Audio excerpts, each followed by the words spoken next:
तो hi everyone, welcome back to my channel run classes for में। जैसा कि आप लोग थंबनेल में देख चुके होंगे, आज हम करेंगे बहुत महत्वपूर्ण व्याख्या जो एग्जाम में आपके काफ़ी टाइम से आती है। तो 2015, 17, 2021 अब हमें लग रहा है 2023 में आने वाली है, तो आप लोग इसको मिस मत कीजिएगा। तो चलिए शुरू करते हैं हम आज की महत्वपूर्ण व्याख्या में। आपको सभी व्याख्याएँ जो इम्पोर्टेंट हैं आपकी हिंदी में, क्योंकि आप सभी जानते हैं आपका 16 फरवरी को हिंदी का पेपर है, तो इसी को लेकर हम तैयारी कर रहे हैं। तो महत्वपूर्ण व्याख्या आप लोगों को मिस नहीं करनी है। तो क्या है, हे भगवान तब के लिए विपत्त के लिए इतना आयोजन, परम पिता की इच्छा के विरुद्ध इतना साहस, पिताजी क्या भीख ना मिलेगी, क्या कोई हिंदू भू पृष्ठ पर ना बचा रह जाएगा जो ब्राह्मण को 2 मुट्ठी अन्न दे सके, ये संभव है, फेर दीजिए पिताजी, मैं काँप रही हूँ, इनकी चमक आंखों को अंधा बना रही है। तो यहाँ पे जो दिख रहा है ना, इसकी आपको व्याख्या करनी है। जो आपकी अंडरलाइन है इसकी आपको व्याख्या करनी है।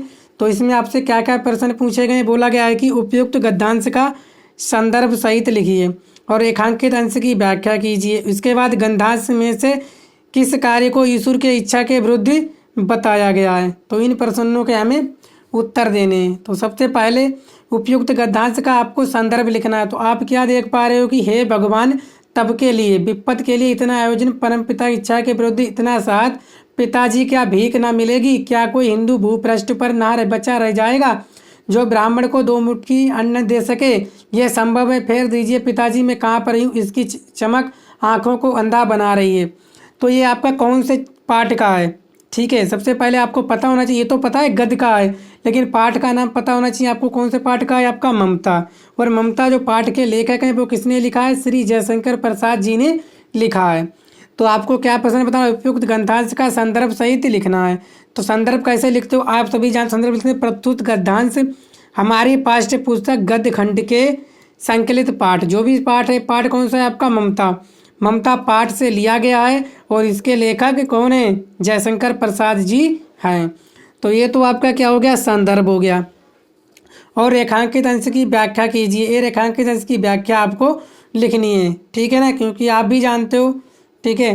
तो रेखांकित अंश की व्याख्या क्या है, सबसे पहले हम आपको प्रश्न पहला बता देते हैं। तो क्या है, प्रस्तुत गद्यांश हमारी पाठ्य पुस्तक गद्य खंड में संकलित पाठ ममता से लिया गया, इसके लेखक जयशंकर प्रसाद जी हैं। रेखांकित अंश की व्याख्या, हे भगवान मेरे पिता को धिक्कार है, ठीक है। बोलती है कि हे भगवान मेरे पिता को धिक्कार है, किसके लिए धिक्कार, जिसने मुसीबत के समय अपना ईमान धर्म बेचकर घूस के रूप में ये सोने की राशि प्राप्त किया है। उन्होंने अपना ईमान धर्म बेच दिया और क्या किया है, सोने की जो राशि जो है प्राप्त की है। यही सब लिखा गया है कि हे भगवान तब के लिए विपत्त के लिए इतना आयोजन, परमपिता इच्छा के विरुद्ध इतना साहस, और पिताजी क्या भीख ना मिलेगी। तो यही बोला गया कि हे भगवान मेरे इस पिता को धिक्कार है जिसने मुसीबत के समय अपना ईमान धर्म बेचकर घूस के रूप में ये सोने की राशि प्राप्त किया है। मेरे पिताजी कितने पागल हैं जो बिल्कुल नहीं जानते हैं कि हम अपनी इच्छा से कुछ नहीं कर सकते हैं। तो यही तो लिखा है कि हम अपनी इच्छा से कुछ भी नहीं कर सकते हैं। यानी क्या मतलब है इसका, कि हम अपनी इच्छा के विरुद्ध कुछ भी नहीं कर सकते, फिर भी हमने ये साहस किया है। किसका साहस किया है कि मेरे पिताजी कितने पागल हैं जो बिल्कुल भी नहीं जानते कि हम अपनी इच्छा से कुछ नहीं कर सकते हैं। बिल्कुल सेम टू सेम आपको ही ऐसी लिख के आनी है। हमारे हिस्से में मुसीबत है तो उसे किसी भी दशा में टाला नहीं जा सकता। बिल्कुल सही बात है। अगर हमारे, ठीक है ना, अगर हमारे हिस्से में यानी भाग में मुसीबत है तो वो किसी भी दशा में टाला नहीं जा सकता। इस सारे संसार की धन संपत्ति हमें किसी भी मुसीबत से मुक्ति नहीं दिला सकती। इसके लाइन का मतलब है कि आप कितना भी धन दौलत हो आपके पास, लेकिन अगर आपके हिस्से में मुसीबत है तो वो है आपको मुक्ति नहीं दिला सकती है। कौन, धन दौलत, ठीक है। इस विपत्ति को देने वाला परमपिता परमात्मा ही है, ठीक है ना। अगर उसने मुसीबत दी है तो वो कौन है, परमपिता परमात्मा ही तो है। अगर परमपिता परमात्मा ने आपको विपत्ति दी है तो उसे किसी भी स्थिति में टाला नहीं जा सकता है। यदि हम परमात्मा के विरुद्ध कुछ करते हैं तो ये हमारा दुस्साहस ही तो है। तो यही लिखा है कि अगर हम उनके परमपिता परमात्मा की इच्छा के अनुसार कुछ और काम करेंगे तो क्या है, उसके प्रति हमारा दुस्साहस वही है। तो हमने ज़बरदस्ती काम किया है, ठीक है। तो यही इसमें बताया गया है, ठीक है। इससे अच्छा तो हम भविष्य में कभी विपत्ति आती तो हम भीख मांगकर अपना पेट पाल सकते थे, हैं। इससे अच्छा है कि क्या करें, इससे अच्छा क्या है, तो हम भविष्य में कभी विपत्ति आती है तो हम भीख मांगकर अपना पेट पाल सकते थे। ठीक है, इस घूस लेने से तो भीख मांगना कहीं ज़्यादा श्रेष्ठ है। बिल्कुल सही बात है, किसी से घूंट ले लो अपना, ठीक है, अपना ईमान धर्म सब कुछ बेचकर अगर आप खुद से घूस लेते हो तो इससे सबसे बड़ा काम क्या है कि आप किसी से भीख मांग कर क्या कर लो, अपना जीवन कर लो। ठीक है ना, जीवन बसर कर लो।